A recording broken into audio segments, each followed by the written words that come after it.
Hello, everyone. Dr. Frankie here. And today I'm going to be talking about a really kind of hot and sexy topic, which is kinky sex and BDSM 101.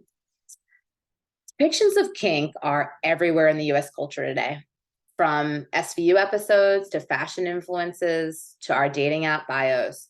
But for something so ubiquitous in some ways, many of us don't know much about how it works. BDSM may still feel taboo and exotic, something that you have to be a serious full-time lifestyle devotee to try out.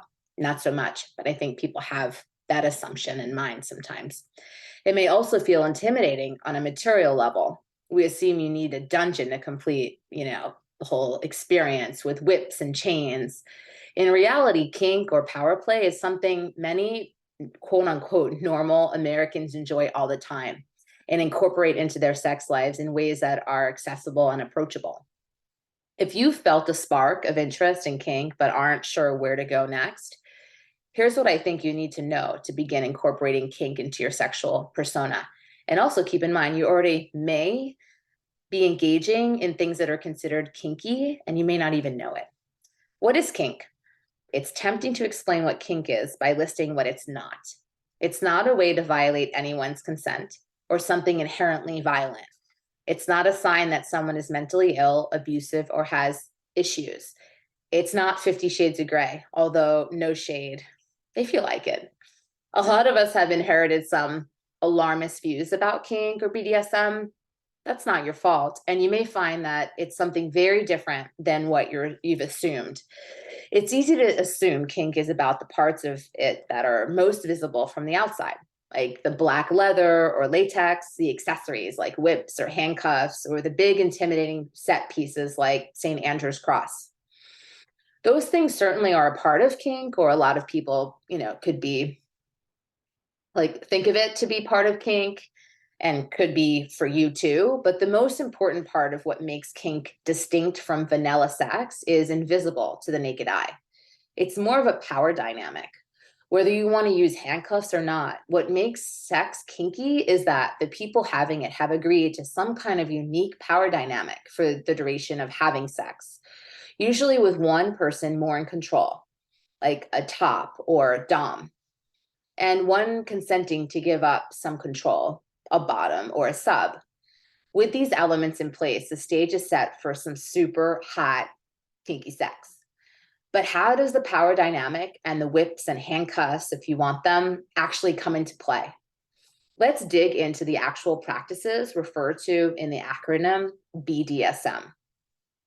B stands for bondage, and it refers to a wide range of practices that involve physically restraining someone as a means of control.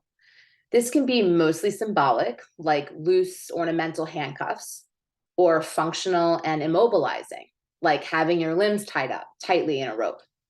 Restraint can be a part of other kinds of sex or kink play, like tying someone's wrists to the headboard before having penetrative sex, or it can be the entire point, like shibari bondage. Power and control here are literal. One person can move freely and the other cannot. A top interested in bondage could be interested in tying someone up or restraining them. A bottom interested in bondage would be interested in being restrained. Get started with both partners consenting. That's super, super important. Try lightly grabbing or holding down one partner during sex, pinning their wrist to the bed, for instance, and see how it feels. Dominance.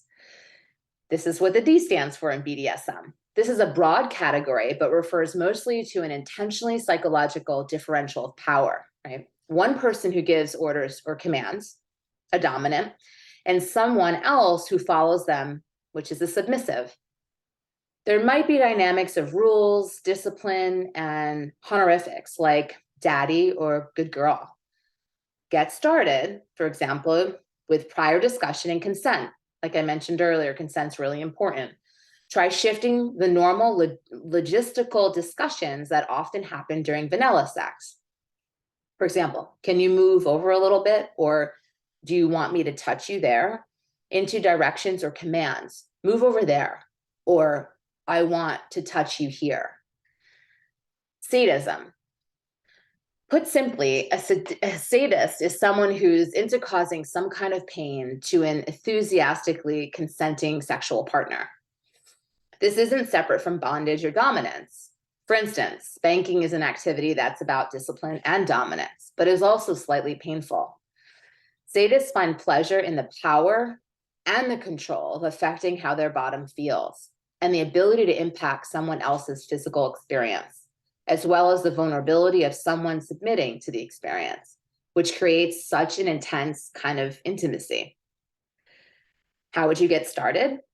Try making an element of sex foreplay that you already use in your relationship a little rougher and more intense, after discussing it and having both partners opt in, of course. If you usually play with someone's nipples, for example, try pinching them instead.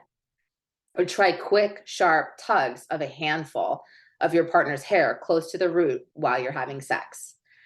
Can you imagine how this might intensify the experience? Masochism.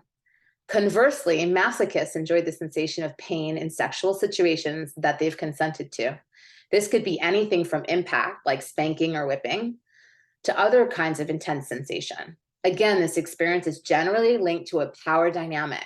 Hair pulling, for example, is mildly painful and also establishes a power dynamic. In addition to the physical sensation, masochists are turned on by surrendering to someone else's control in their physical experience. How to get started?